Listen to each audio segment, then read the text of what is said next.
Advice from Jay.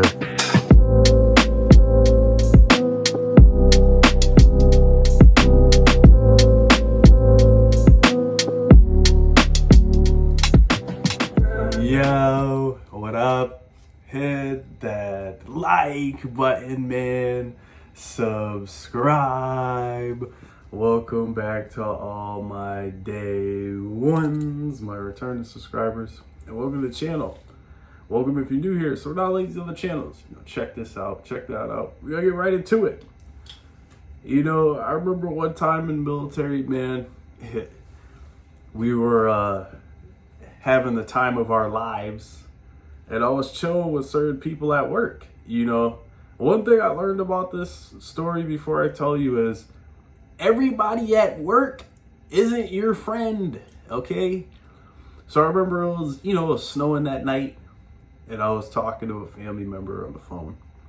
But we were all drinking that night, shotgunning the beer, going crazy. But I remember everybody was drinking that night, and I decided to go outside. I go outside, I'm talking on the ledge. I noticed that I closed the door. I figured there's a bunch of people in here. There was like 8 people in there. 8 or 9 people, but everybody was drinking. Remember that a lot. So I remember, taking a step outside, and there was a damn winter storm, and when I tried to go back inside,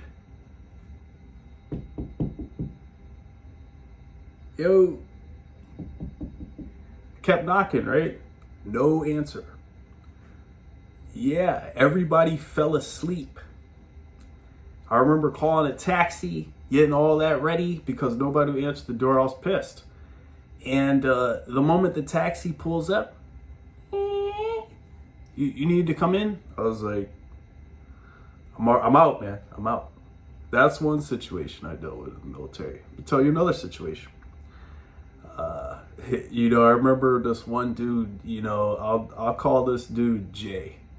This dude, Jay, man, was a piece of, and I think you know the other word.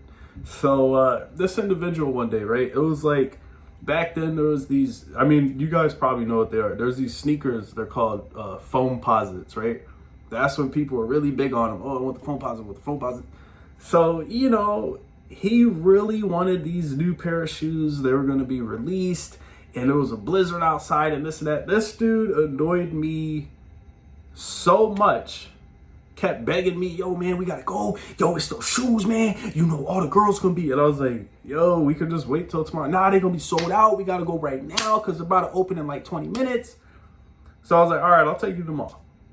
He would not stop bothering me, offering to pay. Everything kept bothering me. So my silly headed butt decides to head out there in a winter storm. You notice most of these stories are winter storm stories. So because Colorado's different, man, they got storms all the time in winter. But I remember driving to that mall, the Citadel Mall, and before I get to the mall, I lose control of my vehicle. Nice BMW at the time, 330i. Nice guy, nice engine, man, nice, man. Woo! Yeah, man. Woo! Nice, man. But I slid out of control because I didn't have any winter tires, and I destroyed my wheel bearing. Destroyed it. Car was barely moving. It was crazy. It was crazy. I messed up my whole car. I remember after we didn't even get to the mall, I turned around. Or actually, we did go to the mall. The shoes weren't even there or whatever. He was mad. I was more mad. I was like, I just ruined my car to help you out, man. So I was already pissed. And we're driving back. And, I start telling him, like, yo, man, if it wasn't for you doing all this, pushing me and bothering me, we wouldn't be doing this. And then he was like, well, you didn't have to take me, blah, blah. I was like, I didn't have to take you, but you kept annoying me so much. I was figuring the only way to shut you up was to get it done, right? So after I said those, choice of words, we get into it. Yeah, man, I stop in the middle of the road. I literally, in the middle of the night, or I think it was like 6 in the morning or sometime. We had a day off, so I think it was the weekend, and you know. I stopped. They were like, "Yo, Sills, you're crazy." I was literally no. You know, it's not me being crazy. It's just how I am. I stopped in the middle of the road. I didn't care if there was lights, anything. I was in the middle of the road, and I just stopped, put in park, and I said, "Let's handle this. Come on." Yo, I'm not about to fight you out here. It's cold. Blah blah. We just need to get home. This is crazy. Blah blah. I was like, "Yo, you over here talking all this mess," but when I stopped the car in the middle of the road, and there was 2 other people with us, you know. And they were like, "Y'all do y'all thing." And he's like, "I'm not getting out the car. It's too cold. Just drive back, man. Just drive back. This don't make no sense. This don't make no sense, but you talking mad junk behind me and you not ready to throw no hands." Lesson number, 2, guys, in life. Keep your mouth closed if you're not willing to back up what you have to say, because you're going to look weak. And when I tell somebody something, I got it to back up what I say, because I'm not playing, man. This isn't a game. Life isn't a game, But I had to deal with that situation. I remember another situation, right? I was literally driving home. I was in this program in the military where if you had a car, it was kind of easier, but how it would work is I would drive with somebody in my car to go meet whoever's drunk. And that person, you had to have a license to do this, but you would drive the drunk soldier's car home. You would take their car and you would drive with the drunk person in their car. You're driving their car while they're in their own car, but you're following me, and we go to the address together. That way, because in the military, you have this thing called a battle buddy. You never want to go anywhere alone like that. You gotta be careful, man.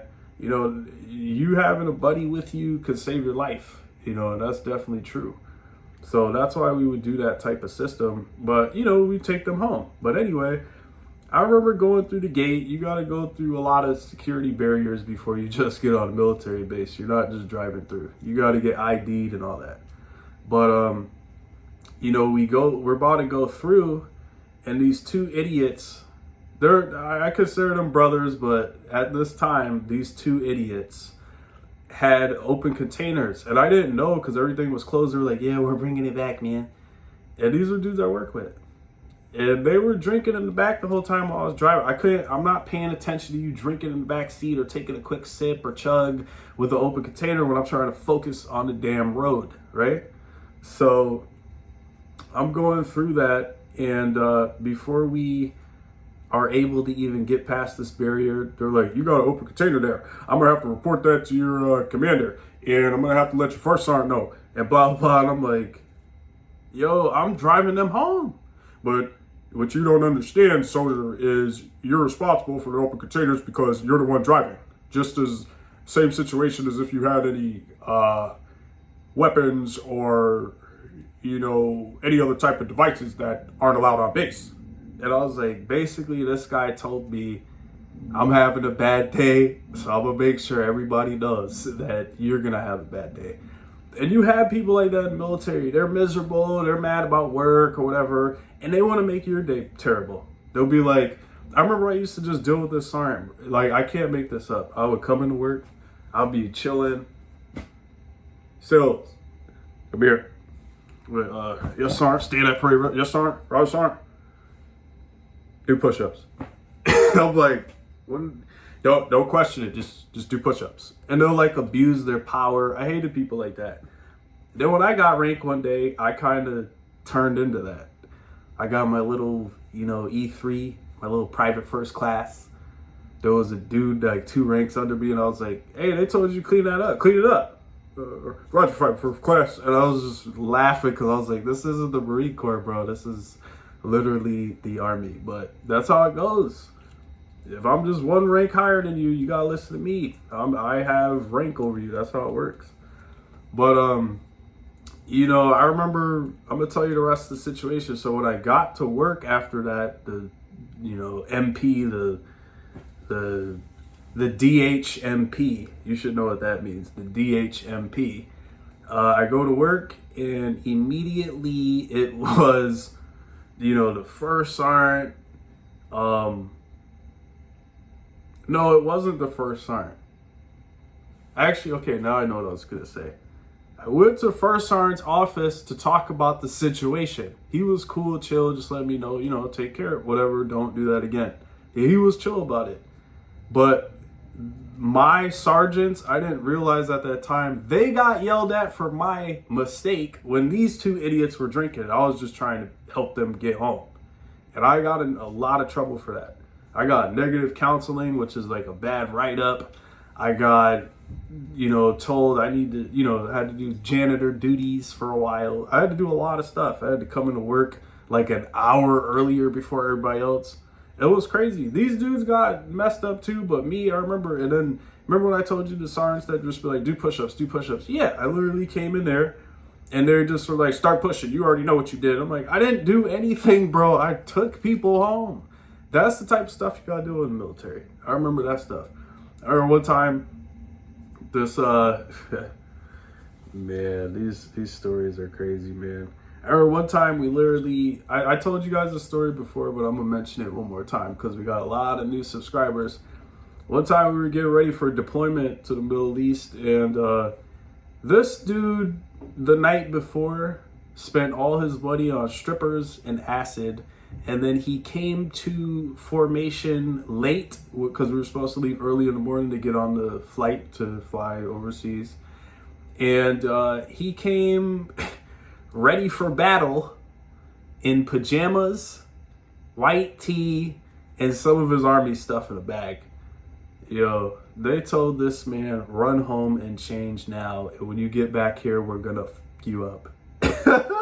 And they did. It was so hilarious. Like, they made him do he was a terrible soldier. Let's talk about more terrible soldiers. Oh, if you want to know what happened to him, he got kicked out the military. They literally left him in an airport in Germany, like in Frankfurt, and they were like, good luck. And I was like, whoa, the army can be brutal. And I'm sure he found a way home, though. But our unit was tired of dealing with him. I remember another guy, we get on deployment. He's this hua gung-ho guy. We get on deployment.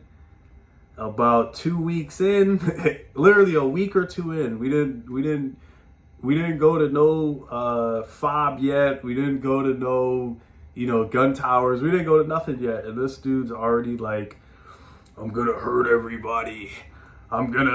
He kept listening to songs about like harming children and all this stuff, and like really heavy like death metal type, not disrespecting these professions, but just saying the certain types of words it was saying and stuff. And he was threatening to harm people. And I was like, dude, you're acting like this. Because you want to know why he was acting like that? In our duty station in Colorado, I was 4th ID.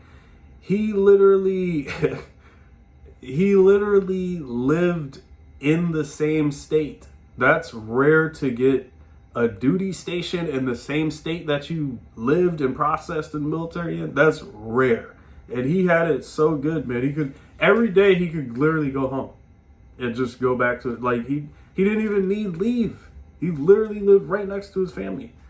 And see, when that pressures, when those safety nets are gone, you see the real people. I've seen grown men cry, man. Cry. Like, oh, I want to go home. Why'd she do this to me? Like, time has a way of making your mind think a lot. And when you have all that time to think, it could be all bad, man. Yeah, man. That's why people want to know, why am I a workaholic? Because my thoughts race a lot. And if I sit in silence for too long, those thoughts become manifested into reality, and they're not good thoughts. So I have to stay busy, But I just wanted to share some army stories. I remember one time, the military is pretty funny, man. Like, I remember one time this kid, I talked about him a decent amount of times on the channel, but this dude, man, it was one of the worst soldiers I've ever met in my life. I don't know how he made it through basic, honestly, but he owed money to, this dude owed money to the cab driver. He was actually dating the cab driver's daughter. This dude owed multiple people on base for Hey, can you buy me a pair of socks? Hey, do you think you can do this for me? If you end up becoming like that in the military, you're going to get this thing called failure to adapt. He got a dishonorable discharge for the certain actions he's done. You know, the drug use, the, constant denial of accountability and things as such. You know, he just turned out to be a POS, and he still owes me money. Yo, man, if you watching this, man, I need my 20 back, man. I paid for that burrito, man, at Bertha's. I need, you know what, and now, you know what, it's been how many years? It's been almost, it's been like a long time. Man, that's interest. I'm going to need $600 now. You still owe me. Actually, well, that's 20. I'll do the interest. So the 20 times 5, that's 100. So we'll do 20 times 10. I owe him like 200. He owed me. He owed everybody. And I remember one time, that's why I was saying this. I come inside. I just got off of. We were doing some PT, physical training. I think that's when we were climbing up the ropes. So we did some rope climbs and stuff like that. And I'm coming in, and my buddy asked me, I forgot what he asked me for, but I was going to his barracks for something. So I had to walk to another building. And I'm going up there, walking with him. And I'm just saying, come on, let's go, let's do this. I'm like, what the hell is going on? Man, this dude got beat up. I see his nose bloody and everything. And the other dude was just like, he didn't even look like he had a scratch on him. I was like, oh, he handled him.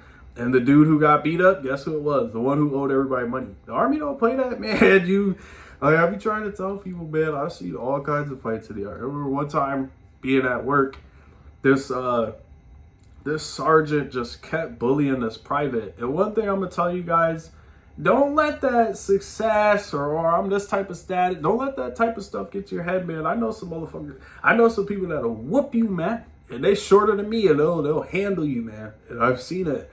I remember this short private or this sergeant was like this tall. And the private was probably taller than me. And, he just kept, when you talk to a sergeant in military, like if you're a non-commissioned officer, NCO, whatever, there's this thing called parade rest. You stand like, let me see if I can, you stand like this. So when you talk to them, you got to stand like that. And I noticed when his arms started doing this, it was all bad, man. And he, the sergeant was like, F you, private. And I've been doing this for years, and blah, blah, and you ain't blah, blah, blah. And he was talking about his parents and blah, blah. And he was like, right, sergeant. And just started, he just started knocking the sergeant out, man. He just started putting a whooping on his sergeant, man. All you heard was, right, sergeant. And because that's how it goes, man. I remember one time there was this, non-commissioned officer. He said, oh, your family must be special, Sills. They must be real special. And I took my helmet off. And when he went to open his locker, I effing chucked it at his head. And I was going to get a lot of trouble had it hit him. He saw what I was doing and he did this really quick. He was that close to get knocked out. And see, people knew after that in the military I wasn't playing no games. Remember, I was a private doing this to a sergeant. But this sergeant, that's how I say it, sergeant. It's sergeant, but I say sergeant. It's just shorter. That's how most people say it, right, sergeant. But, he was talking a lot of junk. He was talking about my family. He was talking about, disrespecting my height, disrespecting my weight, talking about, I must be special. And I took it as an act of racism or something, a hate crime, because how he was talking. And I was like, I'm not just going to keep sitting here and letting you talk. So, he kept talking and talking. When he said my family must be special, I took that personally and I said, the rank's off the chest now, B. And I took this damn helmet off. They were like, this, Sills is crazy. I was like, yeah, I'm crazy, mother. What'd you say? And I wasn't playing, man. I got respect that day a lot from sergeants, and I got a lot of trouble too. I remember my commander and first sergeant were both there, and they're like, Sills, you gotta chill, bro. I was like, yeah, I know, but tell him to watch his mouth, man. And they knew right then and there I wasn't just the average private that was gonna take that type of, Because they used to bully me a lot in the Army. Talk about my size. Oh, you don't know who. I remember they would bully me because I didn't know who certain old school rappers were. I was like, I wasn't born. I don't know who these people are. You know, then that's when I had to stand up for myself a little bit more and, you know, mess with them back. And be like, man, be quiet. That's why you darker than charcoal, man. And then they're like, oh, yeah, you know, you gotta, you know, push back, man. Don't be afraid.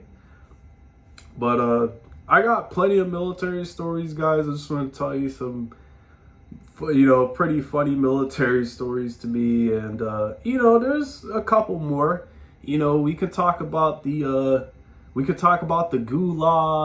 talk about the Honor Hill March. We could talk about, you know, training with certain groups in the military, specialized groups. You know, we could talk about all types of stuff. So, you know, if you want to hear more military stories, let me know. Hit that like, man. Because guess what, man? Stay motivated to do the things that you said you were going to do. Yeah, man. So, like I learned in the military, when you're in the military, there is no hold on, wait a second, I'll get it done. No, you get it done, and you get it done now. It's called put in the work. You know, so be that type of person that puts in the work. Stop saying, oh, I'm going to put in the Stop saying I'm going to do this and do that, but you don't send the email, you don't draw, you don't fill out the information, you don't do nothing to put in the work, but you want to let everybody know and seek their praise and approval, which you shouldn't, because you should want to live life the way you want, make your own decisions. Why does it matter what decisions you made if it's what you want to do, right? So don't care what people think, because a lot of times people, they always want to, you know, let people know everything. They want them to, you know this before I have no. If it doesn't pertain to my safety, I don't care. You know, I don't care what you think. You want to know why you shouldn't care what people think? Because who's breathing for you right now? Right? Exactly. You're living your life. And stay determined. Man, I'm determined to get 100,000 subscribers. So hit that like and subscribe. And, you know, stay out those jail cells. Because the same things that you would do illegally, you can do legally. So don't commit no crime. And what that means is there's always an alternative to your crime. So, you know, if you're that type of person that likes to break and enter into cars and steal them and go for joyrides, why not become a mechanic? See, that's an alternative to your crime, because you'll know you already know the ins and outs of the car. Why not master it and actually get a skilled trade in it? And then you'll have legit customers and you don't have to deal with shady people or risking your life for freedom just to make $1. But what do I know, right? And, you know, lastly, if you're new here, I always yell knowledge to the top of my lungs, because I truly believe that knowledge is power and it could save your life one day. So be a sponge and soak up all the knowledge you can, man. Yeah, man.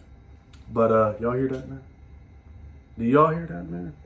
Man, I think somebody said, those are some Army stories. You guys have not commented for the giveaway, so until I start seeing some comments for the giveaway, then I'm not going to do the giveaway, but I am going to do it, like I said, but you got to comment. Comment, hashtag, write a comment, and then hashtag giveaway.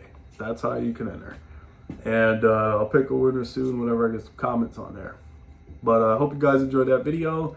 If you want to hear more, like I said, you already know what to do. And I appreciate you all. Thank you for your likes, your shares, your subscriptions, your donations, your gifts, your words of encouragement, everything, your energy, your positivity. And I believe that you guys can achieve anything your heart desires as long as you put in the work and master yourself.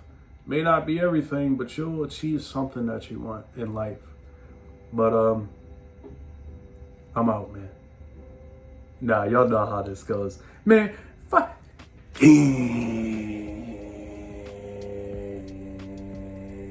No! Man, I'm out.